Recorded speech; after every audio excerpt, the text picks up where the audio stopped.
Hello guys, and welcome back. So I've been wanting to get my fucking nerd out for a while. And especially when it comes to science and pseudoscience. Because I love doing science. I just love it. So when I found this video, or rather, when a fellow skeptic found this video, I just couldn't not do it. Oh, and I think it's fair, as a skeptic clone, that I say, I'm stealing your content, Armoured Sceptic. I'm stealing all of it. We're going old school. Fucking bring it on. Welcome to the channel of Skeptic Llama. Had excommunicated him for being skeptic, along with his abortion of a dress sense. Now he roams the wilds of the internet. Ladies and gentlemen, let me introduce to you none other than Skeptic Llama, Skeptic Llama. Skeptic Llama.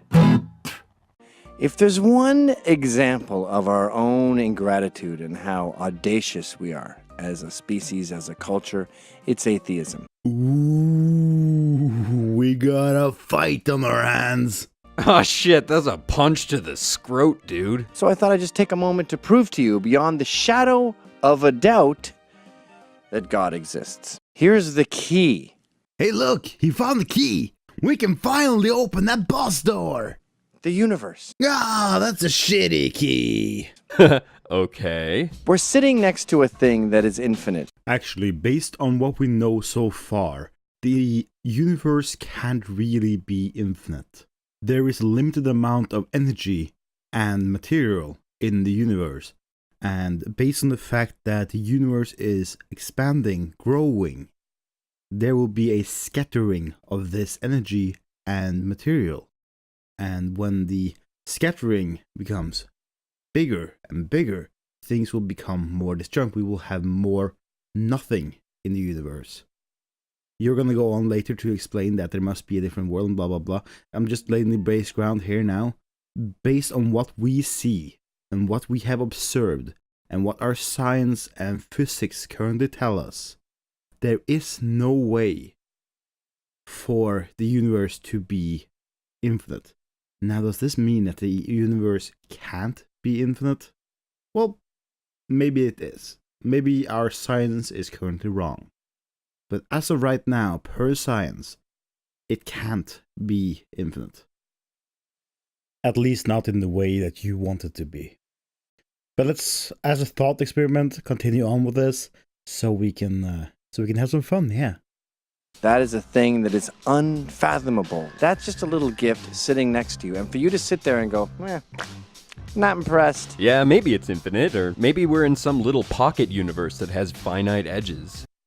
Actually, the concept of pocket universe is very interesting, and it unlocks the potential of multiverses, which we will be talking about later on. We don't know, but I agree, the concept of infinity is beyond our human ability to imagine. I will prove this to you mathematically. Oh yeah, now we're talking. This is my field of science. Ugh, I hate doing math. Oh, it's okay, Skeptic. I'll take the part for you.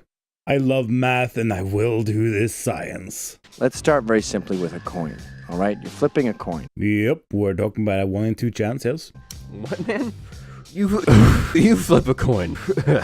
Hey, Skeptic, just lay back, relax, and just, take it chill for a little bit. I'll handle this. Actually, why not? We have the technology. I'll flip a coin.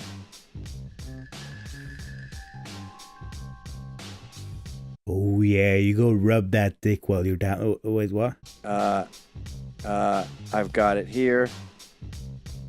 To make it easier for everyone to follow, I've added the chances up to the top there.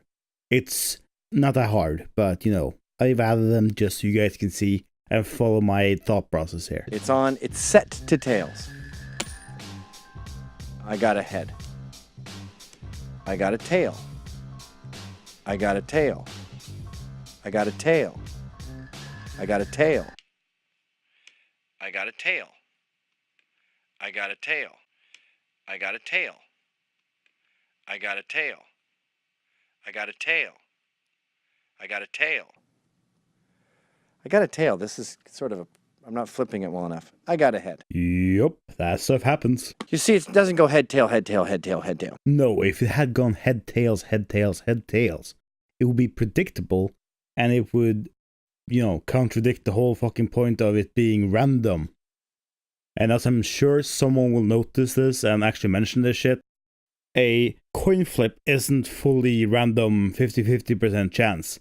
The way it's flipped, the initial side that it's on and the wind around it affects what it will land on.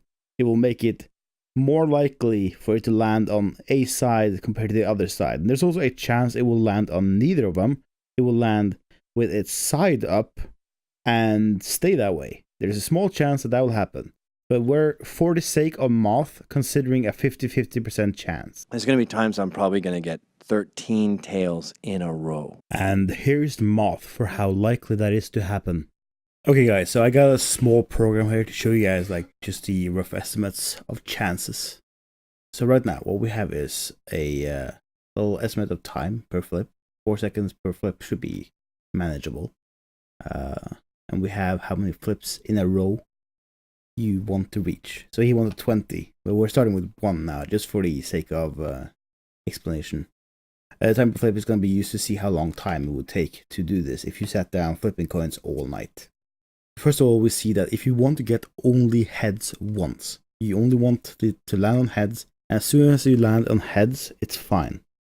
The chance of it landing on heads the first time is 50%, so you have a 50% chance of being on it for the first time.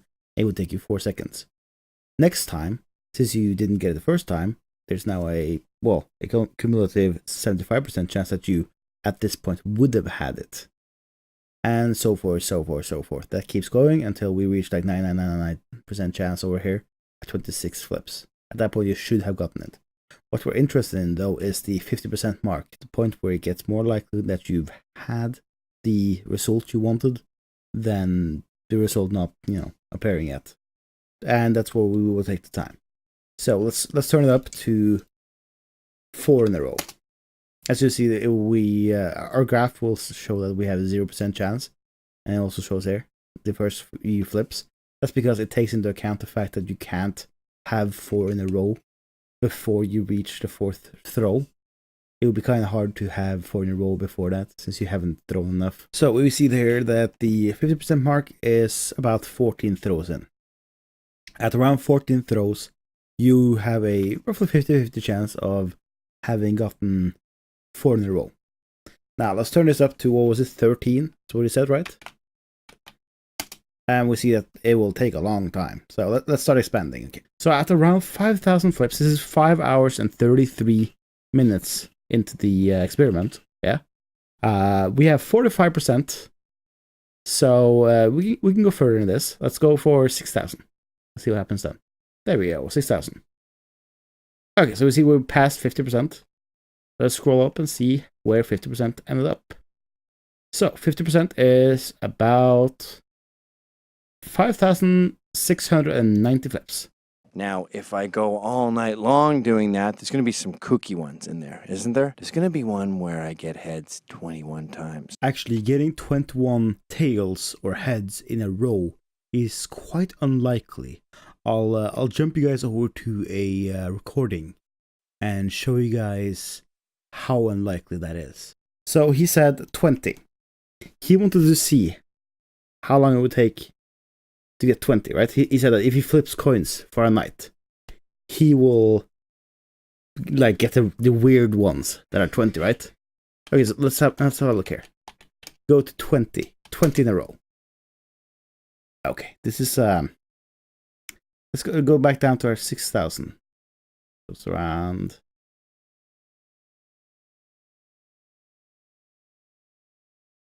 Let's see, around here somewhere. Yeah, that's 6,000.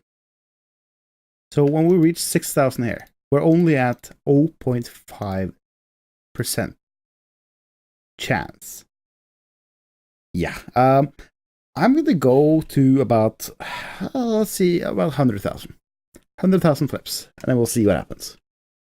And there we go. So after 100,000 times, you see that we have a 9% chance of getting it. 9%. Yeah? So, can you guys imagine how far we have to go to get a 50% chance? Well, you don't have to imagine anymore, because I'm going. So as you guys can see, after 726,837 throws, you will have over 50% chance of having gotten it. That's 807 hours, 35 minutes, and 48 seconds. And so, as you can see, the chance of you getting 20 in a row in one night is quite minuscule. Then again, you might be lucky. Very, very lucky. There's going to be one where I get heads 21 times. Wait, did he say 21? 21 times. Fuck!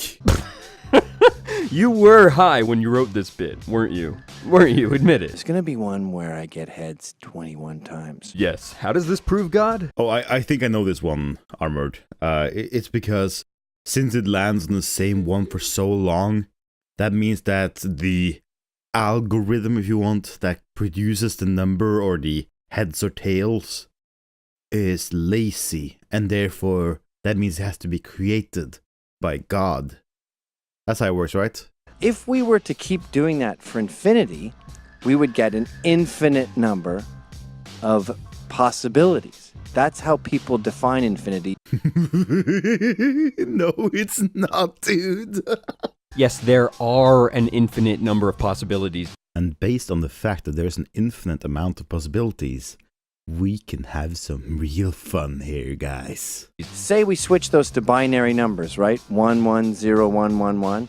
Heads, heads, tails, tails, tails. Eventually, you're going to map out every variation. And that is why people talk about monkeys on a typewriter. Can't wait to hear this one. They say if you had monkeys sitting at a typewriter for infinity, they would type out the complete works of Shakespeare. That is so wrong on so many levels. But if you break down Shakespeare, if you break down each one of those letters into a number, you end up with this huge binary mass of ones and zeros. First of all, monkeys are not random. Monkeys will type semi-deterministic. They will not press random buttons. They will favor a way of writing because monkeys aren't fucking random. But I get your point here, yeah? I get your point. Given an infinite amount of time and a completely non-deterministic random generator, you could write Shakespeare. Yeah, fine, that's the thing. But how fucking long do you think that would take? Do you want me to calculate it? Because I can. I can calculate this, and I swear, it would take a long fucking time. Longer than the universe has existed by many, many, many times. Like, so many times. And you know that the monkeys are going to keep flipping coins, and eventually the coin tosses will match that crazy pattern of Shakespeare's works. Okay, just so that everyone's on the same page and everyone knows what this would look like, we already have this for PC. It's called the ASCII. I'll also show that one up there. So after 5 flips, you'll have like 00101, and that'll be turned into a letter. And that's what it's talking about here. So, yeah. Now we're all on the same side. Hey guys, I'm just jumping in here to give you guys a small taste of what, could have been if this wasn't such an impossible math. So I got bored. I sat around doing some extra math on it, because why not?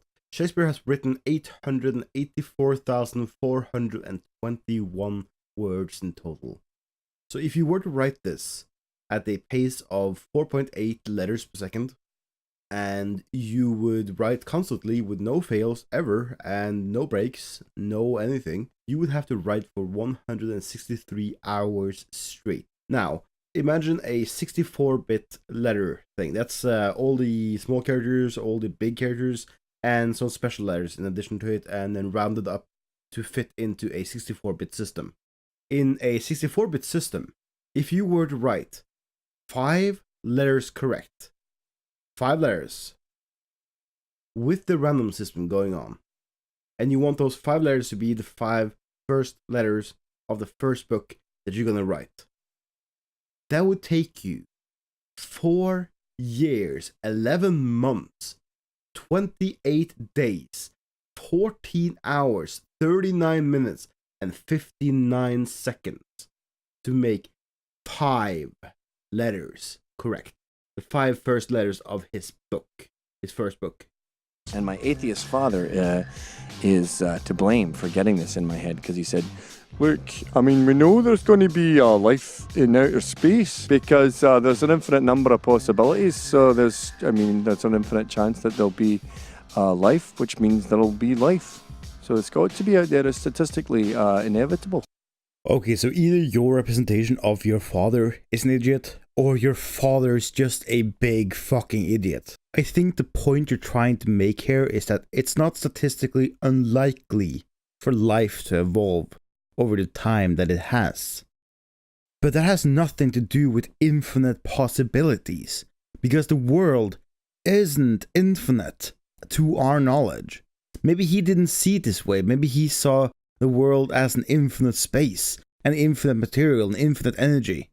But to our knowledge, that is not the case. However, considering a point where infinite space, infinite material, and infinite energy is a thing, then life would be inevitable. That is true. In an infinite space, in an infinite universe, life would be inevitable. That means that there's going to be living beings somewhere in outer space, right? We know that to be true. You've been with me so far. All of this is irrefutable.